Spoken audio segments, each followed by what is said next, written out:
that gave these people the idea that there's something worth having in Jerusalem.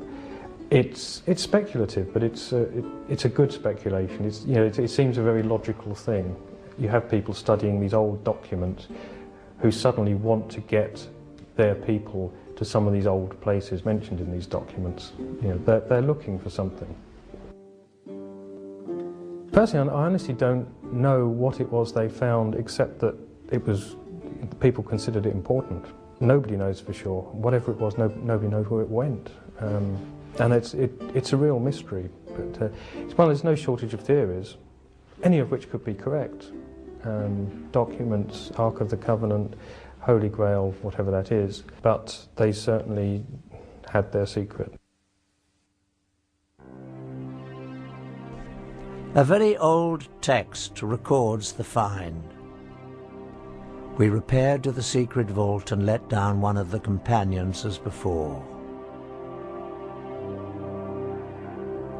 The sun at this time was at its meridian height, the rays of which enabled him to discover a small box or chest standing on a pedestal, curiously wrought and overlaid with gold.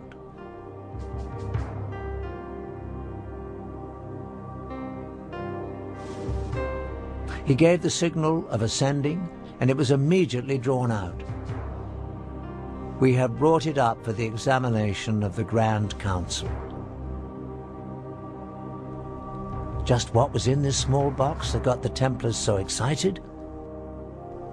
Clearly, a group of Christian knights, bound by the vow of poverty, were not interested in anything of material value. More likely, it was an object of great religious significance. To this day, we still do not know exactly what the Templars found in the secret vault. What we do know is that news of the find brought Count Hughes of Champagne, the man who bankrolled the expedition back to Jerusalem, to join his former vassals. Once there, he immediately gave up all his worldly possessions to serve under them, as one of the Knights Templar. It was after this discovery that the Grand Master of the Templars visited the Pope, and with Saint Bernard's blessing, the Order of the Knights Templar was officially recognized by the Church.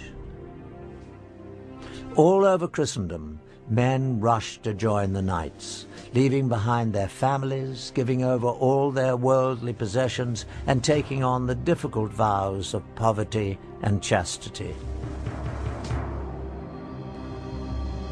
The vow of poverty actually is why they became wealthy, because anybody that joined the order, anyone that became a Templar Knight, had to give all their possessions to the order. And it became quite a prestigious thing for noble families to have some of their sons go into the Templar order, and of course any money and property they had would go into the coffers. Also, when the Pope endorsed the order, gave it his blessing, and said this is a good thing, anyone that wanted to impress the Pope donated land and money to this new order, and actually on a colossal scale. None of the individual knights were allowed to own anything, so that all this material, that land, castles, livestock, and just pure money that was just given to them as a gift, went towards the order. Their reputation was as the most feared, efficient fighting force on the Christian side. They were kind of the special forces of their time. Also because they were this mixture of monk and a soldier. The Knights Templar had quite a career after the Crusades. They basically took over Europe financially, dominating all of the major industries, especially that of moneylending. They invented the modern checking system, and within a few years had all of Europe's kings indebted to them. They were far too big for their boots in many respects, certainly as far as the Pope and many kings were concerned. They were unbelievably rich. It seemed there was no stopping them, basically. Most historians believe that they got their comeuppance because of their wealth. Essentially, the French king who started the suppression of the Templars, Philip the Fair, essentially that he was jealous of their great wealth. And it is generally thought that he used accusations of blasphemy and sacrilege against them, but really he wanted their money. The charges against the Templars were blasphemy and sacrilege, that they failed to observe the usual reverence for the church, but that was well known.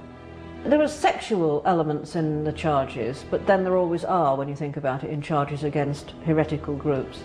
They were accused of sodomy, of homosexual acts.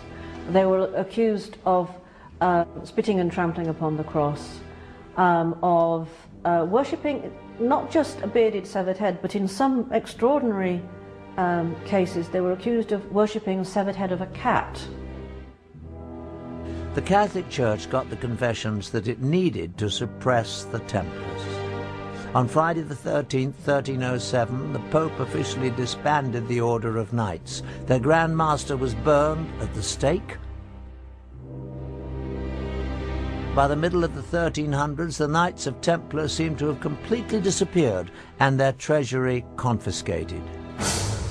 But could the richest and most powerful brotherhood on earth and all their wealth be rounded up and seized almost overnight? No. The highly trained and organized Templars only went quickly underground, taking most of their wealth with them. They evolved into an enormously powerful and well-financed secret society. Indeed, as history unfolded, the facts show that Templars never went anywhere except out of the public view. But with one added dimension: an extreme hatred for the Catholic Church. At the same time, the Priory of Zion assumed that they would meet a similar fate from the Church. They too seemed to disappear, but again, only from the public eye. Over more than 400 years, from the 14th through the late 18th centuries, the Masons, Assassins, the Priory of Zion, and the Templars existed as relatively isolated secret societies with a limited reach, until, on May the 1st, 1776, in Bavaria, the human race saw what might be its darkest day. Adam Weishaupt, a Jesuit-trained professor of canon law, well-versed in the occult, formed a new secret organization that would unite all the secret societies for an unthinkable purpose: to gain complete control over the world and its resources, and to achieve total domination of its people. Weishaupt euphemistically described it as a new world order. His diabolical brotherhood was founded on a synthesis of the themes of secret societies that had gone before. He skillfully combined Masonic secret rituals and knowledge, the Assassins' Islamic mysticism, killing arts, and use of hashish, the Priory of Zion's influential membership, and the Templars' wealth, power, military science, and vendetta against the Catholic Church. To that, he added his own knowledge of the occult.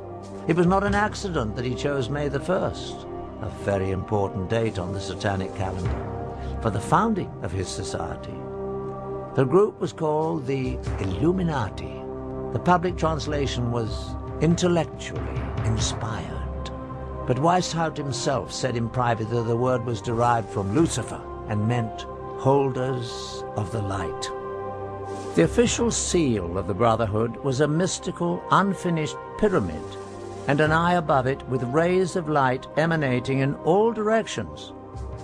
The eye represented the all-seeing, all-knowing nature of the illuminated Brotherhood reigning above the world. To his followers, the founder listed the 5 top-secret primary means that would be used to accomplish his dark goal of total world domination. 1. Monetary and sex bribery would be used to gain control of men already in high places in the various levels of all governments and other fields of endeavor. 2. The Illuminati, who were on the faculty of colleges and universities, were to cultivate the best students for the cause. 3. Influential people and specially trained students under the control of the Brotherhood would be placed behind the scenes of all government, religious and financial institutions and used as agents. 4. The secret society would develop absolute domination of the media so that all news and information could be slanted to convince the masses that a one-world government is the only solution to our many problems. 5. The final phase of the operation would employ all resources in place to initiate military coups that would overthrow all opposing governments